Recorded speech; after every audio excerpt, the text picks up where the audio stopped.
Leandro e Leonardo, Horizonte Azul, Doce Mistério e outras canções você encontra nesse álbum do ano de 1996, que é o volume 10.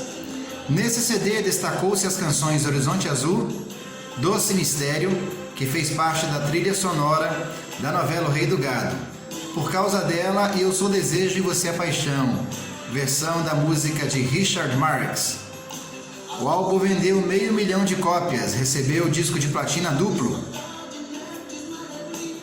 As outras canções presentes nesse álbum foram Touro de Rodeio, Sempre Será, que é uma regravação do grupo Araqueto, Saudade Cigana, Devolva a Passagem, Pimba, Amor Antigo, Loucuras de Amor, Doce Mistério, Por Causa Dela, O Lutador, Mordida na Maçã, que é uma regravação do cantor Vando, É Nisso Que Dá, Secretária Eletrônica. Esse aí foi o álbum de Leandro e Leonardo no ano de 1996.